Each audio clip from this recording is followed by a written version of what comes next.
Qui n'a jamais jeté un œil à son armoire de salle de bain en se demandant « Mais qu'est-ce qu'il y a vraiment là-dedans ?» Eh bien aujourd'hui, on va justement soulever le couvercle et explorer la chimie, un peu secrète, de tous ces produits qu'on utilise chaque jour. Alors, c'est une règle de base, non? L'huile et l'eau, ça ne se mélange pas. C'est comme ça. Et pourtant, quand on regarde nos crèmes, nos lotions, elles sont parfaitement lisses, homogènes. Comment c'est possible? C'est un petit mystère du quotidien et la réponse, bien sûr, se trouve dans la chimie. Et pour percer ce secret, il faut commencer par l'ingrédient star, l'eau.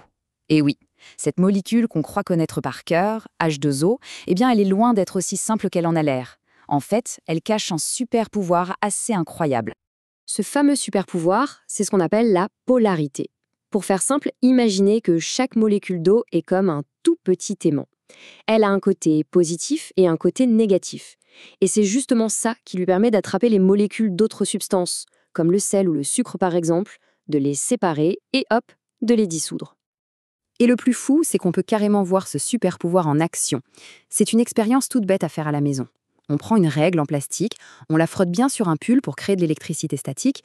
Ensuite, on ouvre le robinet pour avoir un petit filet d'eau, on approche la règle, et là, magie. Le filet d'eau se courbe, il est attiré par la règle. C'est la preuve visible sous nos yeux que l'eau est polaire. Ok, petit point vocabulaire rapide pour qu'on soit sur la même longueur d'onde. La chose qu'on dissout, disons le sucre dans le café, ça, c'est le soluté. Et le liquide qui fait le boulot de dissoudre, l'eau du café, c'est le solvant. Facile, non? Soluté plus solvant, ça donne une solution. C'est la base. Bon, revenons à notre problème de départ. L'eau est un solvant génial, on l'a vu, sauf qu'elle ne peut pas tout dissoudre. Et c'est là que les choses se corsent, surtout pour les chimistes qui fabriquent nos cosmétiques. En gros, il y a deux familles de mélanges. D'un côté, les mélanges homogènes. Pensez eau et sirop. Une fois mélangés, impossible de les distinguer. Ça ne fait plus qu'un. Et de l'autre, les mélanges hétérogènes. Là, c'est l'exemple classique de l'eau et de l'huile. On a beau secouer, on verra toujours les deux faces distinctes. Et devinez quoi? Nos lotions, nos crèmes, elles sont dans cette deuxième catégorie.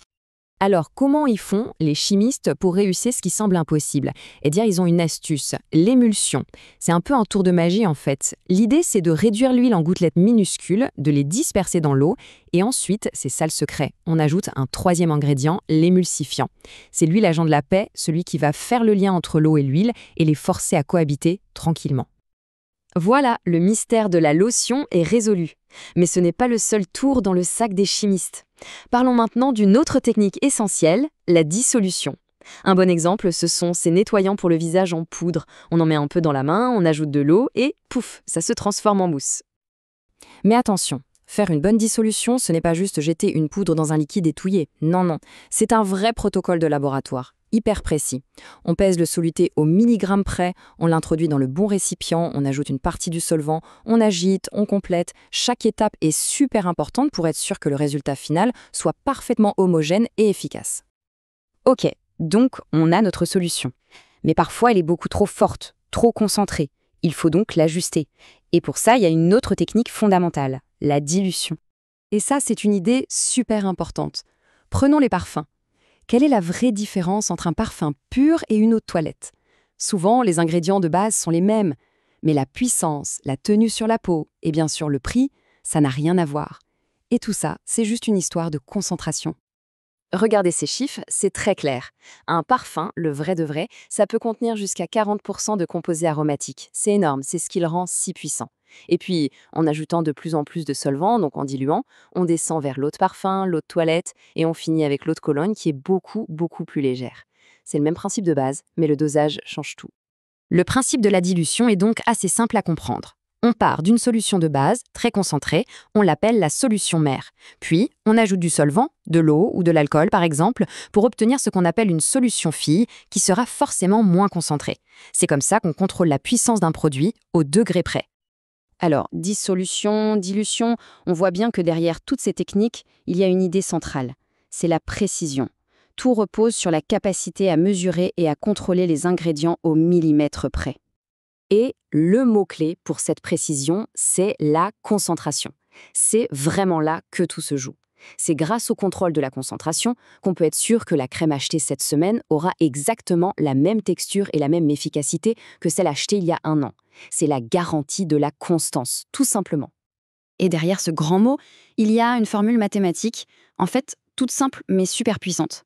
La concentration massique, c'est juste la masse du produit actif, le soluté, divisé par le volume total de la solution. Voilà, c'est la recette de base, le plan de fabrication de quasiment tous les produits qui se trouvent dans notre salle de bain. Finalement, si on résume, on a une sorte de boîte à outils du parfait petit chimiste cosmétique. D'abord, le super pouvoir de l'eau, la polarité.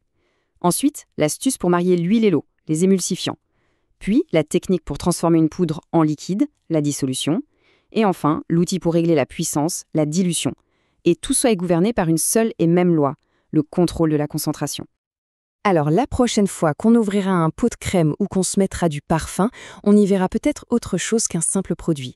On pourra imaginer cette petite danse des molécules, cet équilibre savant qui a été rendu possible par toute la science qu'on vient de voir. Ça donne à réfléchir, non? Et ça pose la question, quelle sera la prochaine chimie du quotidien qu'on va décrypter ensemble?